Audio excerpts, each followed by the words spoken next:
नहीं, ह्रस्व को और क्या क्या कहेंगे? तो समझ में आ रहा है ना, ये इतना समझ में आ रहा है कि ह्रस्व और वो, यानी हमारे पढ़ाने में कोई ज़्यादा खराबी, ठीक है, समझ में आए और क्या है भाई तरीका कोई हो। अगर हम लिखवाते चले तो समझ में आ जाएगा। इतना बता देते। मूल स्वर कितने होते हैं? कौन कौन से?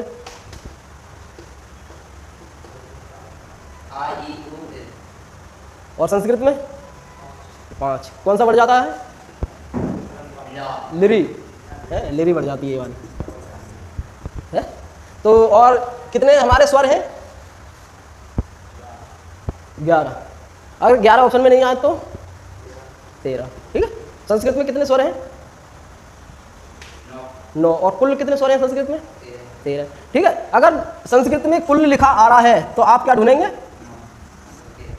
अगर हिंदी में कुल लिखा आ रहा है फिर भी आप 11 ही ढूंढेंगे, ठीक। लेकिन संस्कृत में अगर कुल लिखा आ रहा है तो आप कितने ढूंढेंगे? 13। और वैसे कितने होते हैं संस्कृत में? 9। ठीक है। अगर कुल लिखा आ गया तो हमें करने हैं 13। हिंदी में कुल कुछ नहीं देखना है, 11 देखना है। अगर 11 के बाद नहीं आ रहा है तो हमें देखने हैं 13। ठीक है। तो मूल स्वर और संयुक्त स्वर कितने होते हैं? कौन कौन से? ठीक, 4। ह्रस्व हो गया। दीर्घ किसे कहेंगे? बड़ा। ठीक है। तो बड़ा कौन कौन से कितने होते हैं?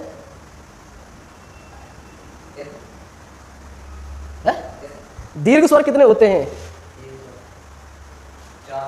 दीर्घ स्वर 7। ठीक। 4 होते हैं ह्रस्व। ठीक है। कुल कितने होते, स्वर कितने होते हैं हिंदी में? 11। तो 4 ह्रस्व हो गए। ठीक। 7 दीर्घ हो गए। कितने हो गए? हो गए। दीर्घ में कौन सा नहीं होता? ये नहीं होता। ठीक है। ठीक है। और ये और बड़े जितने होते हैं सारे होते हैं। ठीक है। छोटा नहीं होता दीर्घ में। ठीक है। द्विमात्रिक है, इसमें 2 मात्रा होती है, उसे क्या कहेंगे हम? द्विमात्रिक होंगे, उसे हम क्या कहेंगे? दीर्घ ह्रस्व दीर्घ है। ठीक है। तो अब आया हमारा तीसरा। थोड़ा तो समझ में आ गया होगा, पिछला आ गया। तो प्लुत किसे कहेंगे? जो एक मात्रिक, ठीक है, एक द्विमात्रिक। तो ये कौन सा मात्रिक होगा? त्रिमात्रिक। ठीक है। जैसे अब हम बोले राम, तो इसमें कौन सी मात्रा है? नहीं, एक हम बोले रम। ठीक है। एक बोले राम और एक बोले राम। ठीक है। रम में ये एक मात्रिक हो गया है, ये द्विमात्रिक हो गया, और ये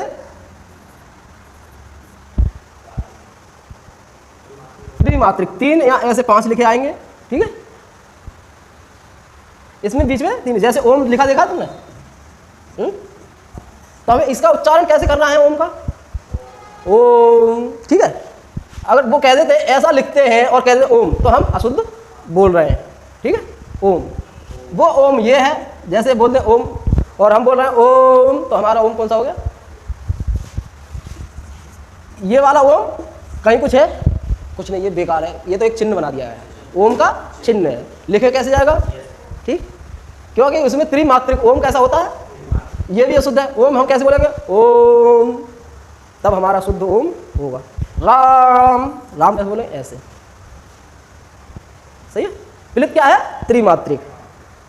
3 मात्रा या उससे अधिक की मात्रा हो उसे क्या कहेंगे हम? प्लुत। ठीक है। तो प्लुत के लिए प्लुत को समझ में आ गया? जो दीर्घ समय तक बोला जाए जो शब्द, उसे क्या कहेंगे हम? उसमें उसकी पहचान क्या है? यूँ आएगा या यूँ आएगा। ठीक है। हाँ, दोनों का उदाहरण लिख लीजिए। दोनों प्लुत में ऐसे प्लुत लिखिए और एक उदाहरण लिख लीजिए यूँ करके। ठीक है। यूँ, और एक यूँ लिख लीजिए, राम।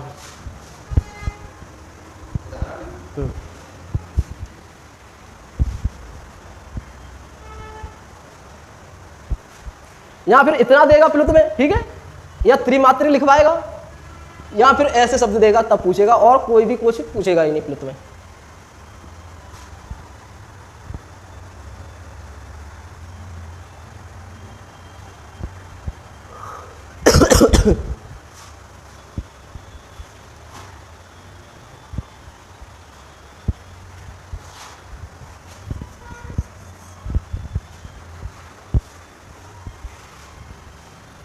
परिभाषा लिखिए, जिस स्वर को लंबे समय तक लगातार खींचकर, जिस स्वर को लंबे समय तक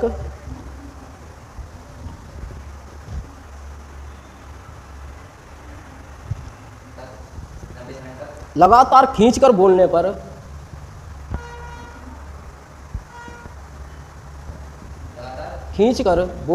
लिखा, उसका रूप परिवर्तन ना हो। जैसे ये ओम है तो हम बोल रहे हैं ओम, अगर हम इसे बोल दें ओम तो उसका रूप परिवर्तन हो गया, लेकिन रूप परिवर्तन नहीं होना चाहिए। जैसे रा, खींचकर बोलने पर उसका रूप परिवर्तन ना हो, उसे हम क्या कहेंगे? प्लुत।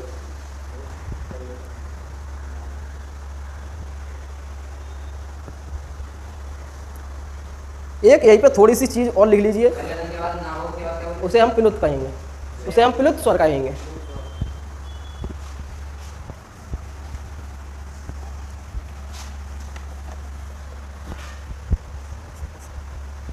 ये बताइए ये कौन कौन से अक्षर है इसमें? आ ई, ठीक। इसमें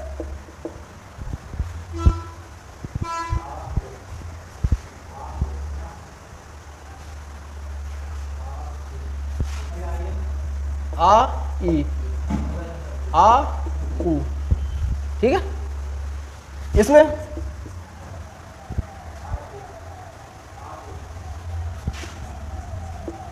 ठीक है, इसमें दो मात्रा वाले में आ उ। तो ये कैसे संयुक्त स्वर कौन से हैं? ये चारों मिलके बने हैं, ठीक है। संयुक्त स्वर कौन है? चार है, ठीक है।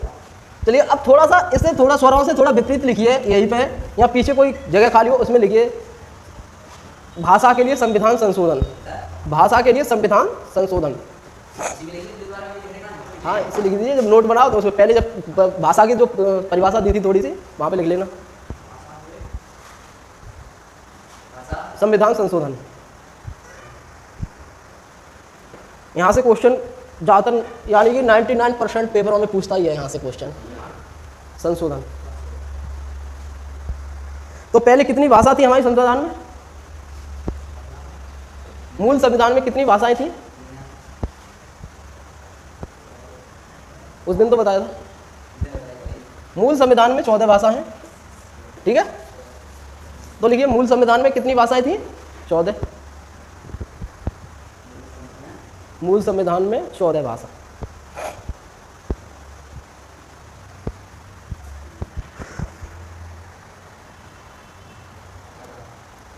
तो 21वां ऐसे लिखिए, 21वां संविधान संशोधन अधिनियम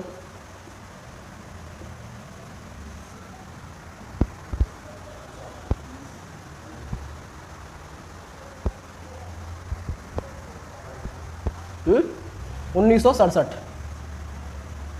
यहाँ पर आगे कितनी भाषा होगी? यहाँ पर एक भाषा और जोड़ दी गई, कौन सी? सिंधु, ठीक है।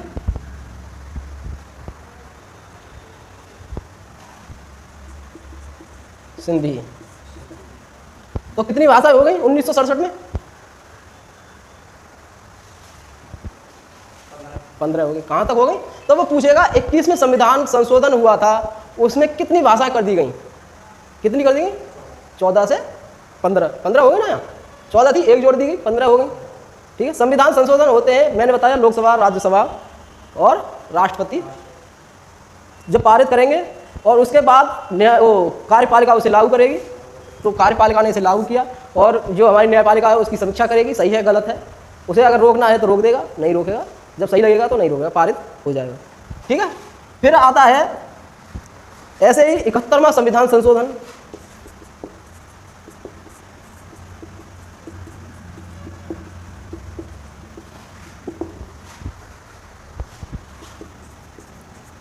उन्नीस सौ 92 में जाके 71वां संविधान संशोधन हुआ। यानी आज़ादी से लेकर के संविधान 1950 में जाके लागू हुआ था 26 जनवरी को 1950, ठीक है।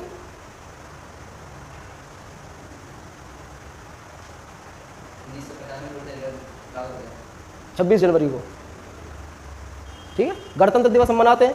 तो उसके बाद 1967 तक केवल 17 साल में 21 संशोधन उसमें कर दिए गए संविधान में, ठीक है। तो 21वां शिक्षा के लिए था, जिसमें वो भाषा के लिए था, जिसमें सिंधु भाषा जोड़ी गई 21वें संविधान। फिर 1992 आते आते 71 बार संविधान संशोधन हो गया। इसमें 3 भाषाएं जोड़ी गई। 3 भाषा कौन कौन सी हैं? कोंकणी, मणिपुरी और नेपाली, ठीक है। वो क्वेश्चन यहां से पूछता है नेपाली पे से, क्योंकि ये नेपाल की भाषा है, नेपाली, ठीक है। तो वो पूछता है संविधान में कौन सी भाषा नहीं है, तो सारी भाषा दे देगा, एक भाषा ऐसी देगा जो नहीं है, उसमें नेपाली भी होगी, तो नेपाली भाषा है या नहीं, संविधान की भाषा है, ठीक। इंग्लिश भी होगा, उसमें ऑप्शन इंग्लिश नहीं है। फिर अगला संविधान आता है संशोधन 92वां,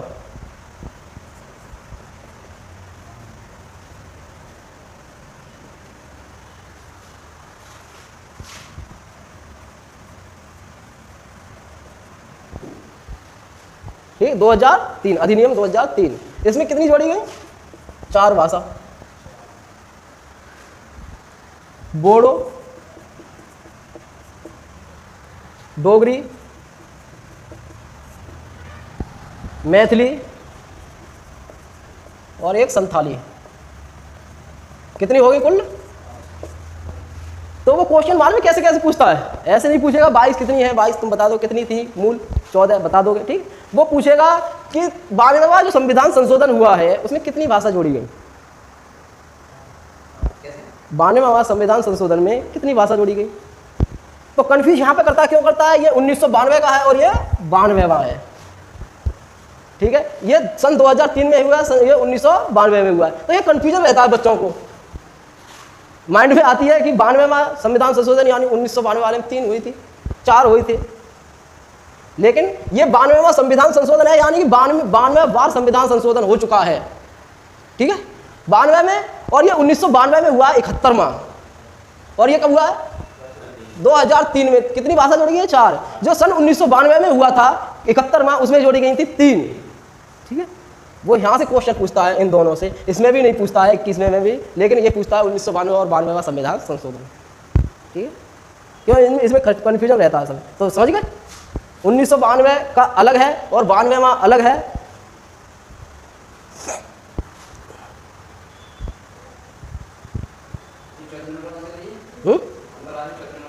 संथाली,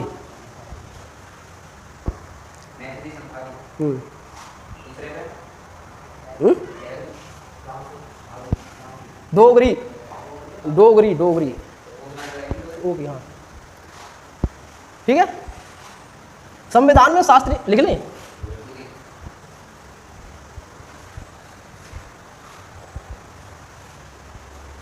एक नया क्वेश्चन बहुत बनता है, संविधान में शास्त्रीय भाषा कितनी है?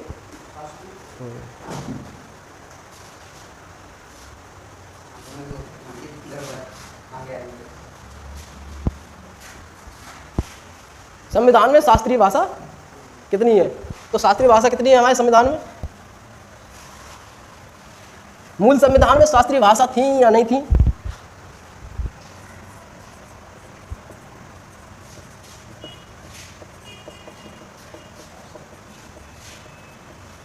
शास्त्रीय भाषा जैसे गायन वाली, नृत्य वाली, नाटकीय वाली, ऐसी भाषाएं शास्त्रीय भाषा कहेंगे। तो मूल संविधान में भाषा कोई थी या नहीं थी?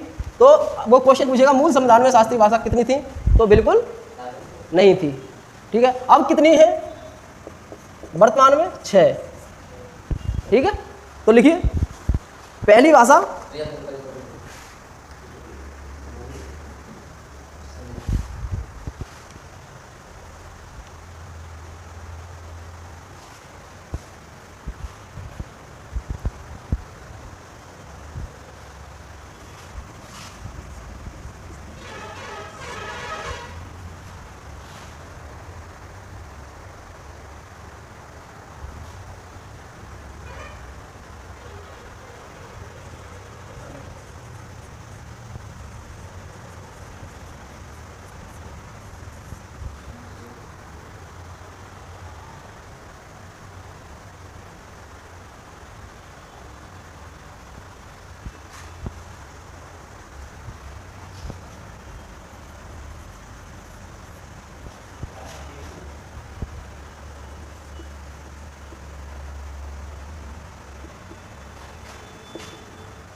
उड़िया उड़िया।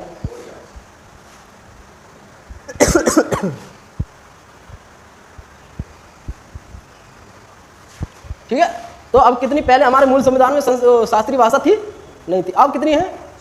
तो 2004 में कौन सी भाषा जोड़ी गई? तमिल। 2005 में, 2009 में और 2013 में, 2014 में। ठीक है, यानी मूल संविधान में हमारी कोई शास्त्रीय भाषा नहीं थी, नाटकीय भाषा नहीं थी। अब ये थोड़ा 2 लाइन और लिख लीजिए। भाषा का उल्लेख संविधान में किस अनुच्छेद में है? वो किस अनुसूची में है? संविधान में अनुसूची नंबर 8। तो वो पूछेगा कि संविधान कौन सी अनुसूची में भाषा दी गई है, तो कौन सी अनुसूची में है, चाहे 22 भाषाओं का उल्लेख हो या शास्त्रीय भाषाओं का, तो अनुसूची 8 में अनुसूची लिखिए पूरा। ठीक है,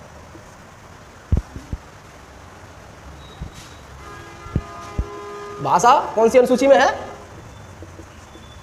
अनुसूची 8। भाग कौन सा है? 17। अनुच्छेद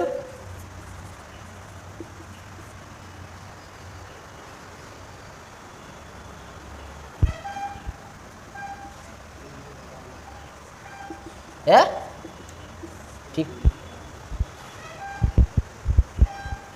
संविधान से अगर भाषा के लिए या शिक्षा के लिए कोई क्वेश्चन पूछेगा तो इतने से आगे नहीं पूछेगा, इतना ही पूछेगा। कब कब संशोधन हुए हैं, कब कब जोड़ी गई हैं, शास्त्रीय भाषा पहले थी या नहीं थी, कौन से अनुसूची में है, भाग कौन सा है, अनुच्छेद 343 से 351। ठीक है, अब इतना ही पूछा। अब इससे आगे ये लिख लिया। अब हम कहाँ थे? इसे अलग लिखना नोट करके कहीं जगह, ये जितना संविधान का जो क्वेश्चन लिखवाया है भाषा में, हिंदी में, उन्हें अलग लिखना और इन्हें बार बार देखते रहना, क्योंकि यहाँ से एक क्वेश्चन जरूर पूछेगा, यहाँ से पूछता ही पूछता है। ठीक है, तो अगला क्या था? कहाँ थे हम? चलो, अब ओष्ठ के आधार पर,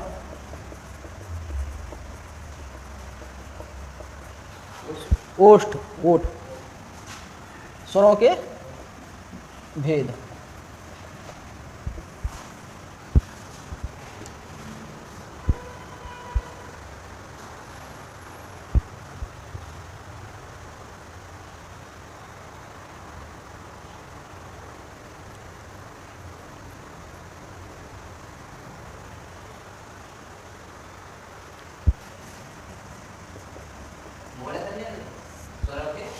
भेद तो कितने भेद होते हैं?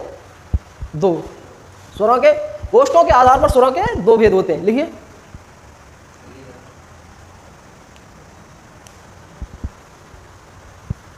पहला होता है वर्तुलाकार, इसी को हम कहेंगे वृत्ताकार, इसी को हम कहेंगे गोलाकार। ठीक है,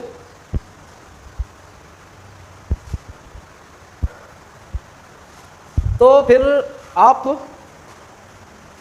लिख लीजिए। ठीक है, तो अब आप बोलिए, स्वरों को बोलिए।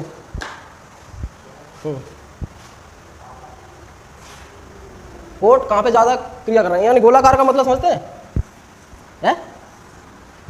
गोल आकार वाला। ठीक, वृत्ताकार, वृत्त कैसा होता है? गोल। सही है, वर्तुल कैसा होता है? गोल। तो ऐसे होठ कौन कौन से स्वरों में बनेंगे बताइए? होठों की बात हो रही है, होठ के आधार पर। ठीक है, होठों की बात हो रही है, तो होठ गोलाकार कौन कौन से स्वरों में बनेंगे? बोलिए। ओ और है ओ बोलोगे। ऊ ठीक है, तो कितने हो जाएंगे? 4। कौन कौन से? ऊ ओ। आगे समझ में? बोल के आगे है। अब इसी में दूसरा कौन सा होगा? आवृतुलाकार, आवृत्ताकार, सही है, गोलाकार। आ जोड़ दीजिए। तो बाकी कितने बचे? 7। 11 में से 7 4 गए, बाकी 7 कैसे होते हैं? कौन कौन से हो गए लिखिए, बताइए। आ और ई, ऊ नहीं है, रिर, ए, आए। हो गया क्लियर? समझ में आ गई? कोई कठिन चीज है? बंद खोला वो तो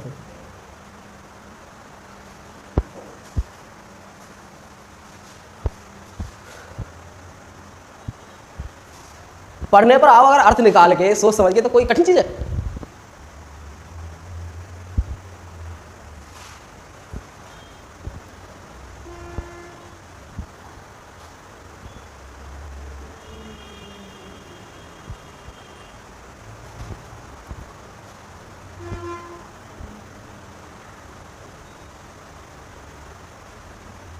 कितने बजे?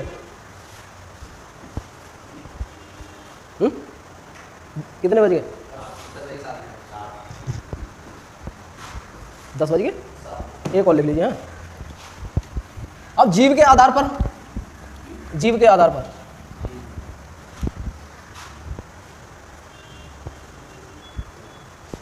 नई नई चीज सीखने को मिल रही है। नहीं, जीव के आधार पर 3 प्रकार होते हैं। पहले तो लिखिए जीव के आधार पर। जीव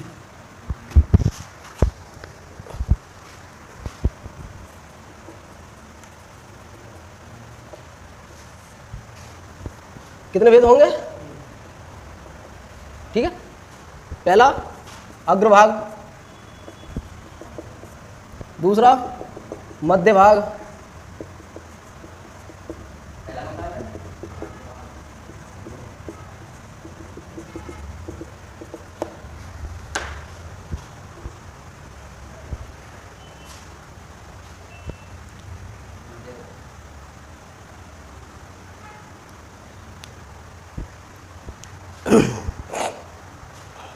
हिंदी बहुत सरल है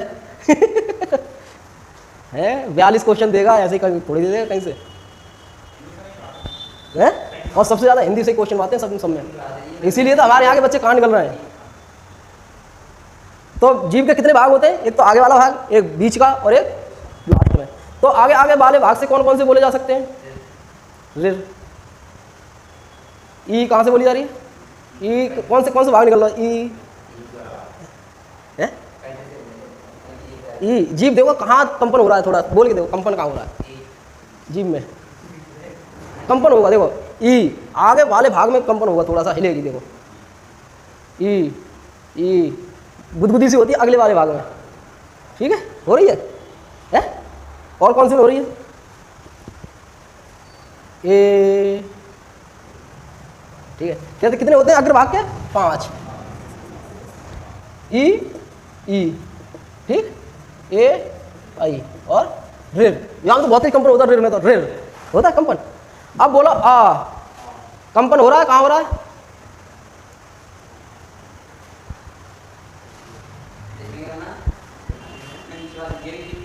ये हो गया अग्रभाग। ठीक है, अग्रभाग में कितने होते हैं? क्वेश्चन पूछेगा जीव के अग्रभाग का स्वर है तो कौन सा है? इनमें से कोई ऑप्शन होगा, या नहीं है तो 3 इनमें से होगा, एक दूसरा होगा। तो ज्यादातर कौन सा पूछता है? इसे पूछता है। आ कौन से भाग का है? मध्य भाग का केवल। ठीक है, अब बाकी कौन रह गए?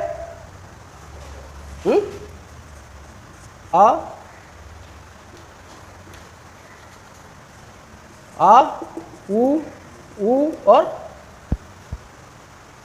ओ औ। ठीक है, अब खुद ही बोल के देखो, आपको खुद ही लग जाएगा। कितने हो गए कुल, कितने हो गए? 11, 5, 5, 10 और 1। देखो पशवाग कहाँ से निकल रही है? तो नीचे पिछले भाग से।